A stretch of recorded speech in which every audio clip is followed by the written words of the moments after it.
Halo, ketemu lagi dengan saya Binsar Sihite.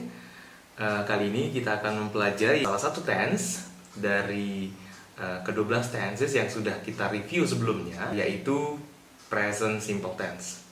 Present simple tense adalah tense yang mengekspresikan suatu kejadian yang berlangsung pada saat ini, yang berlangsung pada masa sekarang, tapi dalam bentuk yang sangat sederhana. Jadi kalimat yang dibentuk adalah kalimat yang sangat sederhana. Nah, ada beberapa ciri-ciri dari present simple tense. Yang pertama adalah bahwa tense ini menyatakan suatu kejadian yang berupa fakta. Tense ini juga menyatakan suatu kejadian yang dilakukan secara berulang. Dalam present simple tense, ada dua konteks yang akan kita bahas. Yang pertama itu adalah kalimat yang melibatkan kata kerja, dan yang kedua adalah kalimat yang melibatkan kata benda dan atau kata sifat. Kita akan membahas terlebih dahulu kalimat yang berkaitan dengan kata kerja dalam bentuk present simple tense. Ada rumus yang akan kita pakai dalam mengkonstruksi kalimat. Supaya kita bisa mengkonstruksinya dengan baik, maka kita memerlukan pola. Jadi pola yang akan saya jabarkan ini adalah sebagai panduan untuk kita bisa mengkonstruksi sebuah kalimat dalam bentuk present simple tense. Oke, apa itu? Kita harus menempatkan posisi subjek dulu pertama, lalu kemudian diikuti oleh verb. Verb itu disebut juga dengan kata kerja. Namun kata kerja yang dimaksud di sini adalah kata kerja bentuk pertama. Ingat, kata kerja bentuk pertama. Lalu kemudian mengikuti lagi objek dan juga komplement atau pelengkap. Bisa objek saja dan bisa juga komplement saja dan bisa juga keduanya. Oke, jadi yang pertama adalah subject plus verb one plus object or complement. Lalu bagaimana caranya mengkonstruksi kalimat dengan menggunakan semua subjek yang ada, semua pronoun yang ada yang sudah pernah kita bahas. Kita mulai dengan I. Ketika kita mengkonstruksi sebuah kalimat dengan menggunakan subjek I, maka dia akan bertemu dengan kata kerja bentuk pertama tanpa perubahan. Begitu juga dengan you, they, dan we. Ketika kita susun sebuah kalimat dengan menggunakan pronoun-pronoun yang saya sebutkan tadi, maka kata kerjanya tidak mengalami perubahan apapun. Berbeda dengan ketika kita melibatkan pronoun she, he, dan it dengan kata kerja. Maka kemudian kata kerja yang kita pergunakan itu harus kita tambahkan huruf S atau IS di belakang kata kerjanya. Jadi disematkan di akhir kata kerja tersebut. Baru kemudian kita tambahkan dengan objek atau pelengkap. Complement. Saya akan berikan satu contoh. Kita akan menggunakan kata kerja it. Jadi dalam bahasa Indonesia saya akan berikan contoh seperti ini. Saya makan kue. Maka ketika kita mengkonstruksinya dalam kalimat present simple tense, maka akan menjadi I eat cake. Ketika kita menggunakan pronoun you, maka menjadi you eat cake. Begitu juga dengan we dan they. We eat cake. They eat cake. Jadi sama. It-nya yang berfungsi sebagai kata kerja di sana tidak mengalami perubahan apapun. Oke, tidak mengalami perubahan apapun. Nah, berbeda dengan ketika kita menggunakan pronoun she, he, dan it. Maka akan terjadi perubahan di mana kita harus menambahkan s atau is setelah kata kerjanya. Nah, apakah dia s atau is? Itu tergantung daripada kata kerjanya. Kita contohkan dengan pronoun she. She eats cake.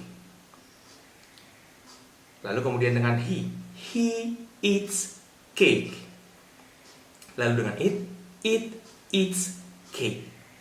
Nah, dengan pronoun she, he, it, maka kita harus menambahkan atau menyematkan huruf s atau is di belakang kata kerja. Lalu kemudian diikuti oleh objek atau pelengkap. Nah, begitu cara mengkonstruksi kalimat dalam bentuk present simple tense. Nah, lalu kemudian bagaimana cara kita untuk mengkonstruksi kalimat dalam bentuk present simple tense tapi dalam konteksnya negatif, kalimat negatif. Jika menggunakan pronoun I, you, Dewi, maka kata kerja bantu yang kita pernah pelajari sebelumnya itu akan muncul. Kata kerja bantu untuk present simple tense adalah do dan does. Maka di sini do dan does itu akan muncul membantu kalimat ini. Kalau tadi di kalimat positif, dia adalah I eat cake, you eat cake, we eat cake, dan they eat cake. Maka ketika kita mengkonstruksinya menjadi kalimat negatif, dia menjadi I do not eat cake. Do-nya muncul setelah subjek. Jadi kata kerja bantunya muncul sebelum kata kerja. Oke? Jadi bukan berarti menjadi I not eat cake, bukan. Tapi kita harus menambahkan kata kerja bantu tadi, do, untuk I, you, Dewi. Itu sebabnya kita harus menguasai basicnya dulu. Subject verb agreement. Nah, I do not eat cake. You do not eat cake. They do not eat cake. We do not eat cake. Nah, kata kerjanya tetap tidak berubah. Tapi kita sematkan kata do not di antara subjek dengan kata kerjanya. Nah, bagaimana dengan pronoun she, he, it? Nah, ketika ini melibatkan pronoun she, he, it, maka kata kerja bantu yang muncul adalah does.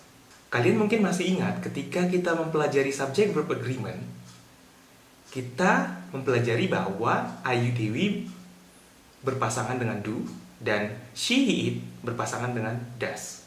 Nah, di sini dengan penggunaan she, he, it dalam kalimat present simple tense, pronoun she, he, it akan dipasangkan dengan kata kerja bantu does. Maka kalimatnya akan menjadi she does not eat cake. Nah, kata kerja tadi yang kita sematkan huruf S atau IS di belakangnya itu menjadi hilang ketika dia menjadi kalimat negatif, di mana kata kerja bantu sudah kita munculkan sama di antara subjek dengan kata kerjanya. Oke? Kemudian untuk he does not eat cake. It does not eat cake. Jadi ketika dia masuk ke kalimat negatif, berubah menjadi kalimat negatif, maka kata kerjanya berubah menjadi bentuk dasarnya saja. Kata kerjanya tidak perlu disematkan huruf S atau IS lagi. Sekarang kita akan coba konstruksi kalimat interrogatif atau kalimat tanya dalam bentuk present simple tense. Bagaimana caranya? Kata kerja bantu yang kita munculkan tadi itu akan menjadi kata pertama yang kita ucapkan. Contoh dalam penggunaan pronoun I tadi, di mana kalimat positifnya adalah I eat cake, maka di kalimat interrogatifnya menjadi do I eat cake. Tetap kita munculkan kata kerja bantunya di depan. Do I eat cake? Nah, karena pertanyaannya adalah dalam konteks pertanyaan positif, kita tidak perlu menyematkan kata not di sana. Jadi langsung saja, do I eat cake? Jadi kata kerja bantunya diletakkan di depan. Kita masuk ke subjek you. You, maka kalimatnya akan menjadi do you eat cake? Dengan kata they, do they eat cake? Dengan kata we, do we eat cake? Begitu. Ketika menggunakan subjek she, he, it, maka kalimat tanyanya menjadi does she eat cake? Kata kerja it-nya tetap tidak disematkan S atau IS. Sama seperti ketika kita mengkonstruksi kalimat negatifnya. Oke? Menjadi does she eat cake? Pronoun he. does he eat cake? Lalu untuk it, does it eat cake? Nah, jadi semudah itu dalam mengkonstruksi kalimat untuk present simple tense. Semua contoh yang diberikan tadi adalah contoh untuk present simple tense, di mana kalimat yang dikonstruksi melibatkan kata kerja. Seperti yang saya katakan sebelumnya bahwa ada dua konteks yang digunakan dalam present simple tense. Yang pertama yang melibatkan kata kerja, yang kedua yang melibatkan kata benda atau kata sifat. Kita sudah mengetahui bagaimana mengkonstruksi kalimat dalam bentuk present simple tense yang melibatkan kata kerja. Jadi sebenarnya tidak sulit ketika kita tahu caranya. Sebelum kita masuk ke present simple tense, maka kita harus menguasai terlebih dahulu subject-verb agreement. Itu menjadi dasar kita untuk masuk ke tenses. Saya rasa itu saja untuk bagian pertama dari present simple tense. Bagian kedua present simple tense akan saya berikan kembali kepada kalian pada video berikutnya. Jadi jangan sampai ketinggalan. Jika kalian menyukai video ini, jangan lupa like, comment, dan subscribe tentunya. Sampai ketemu di video saya selanjutnya. Bye-bye.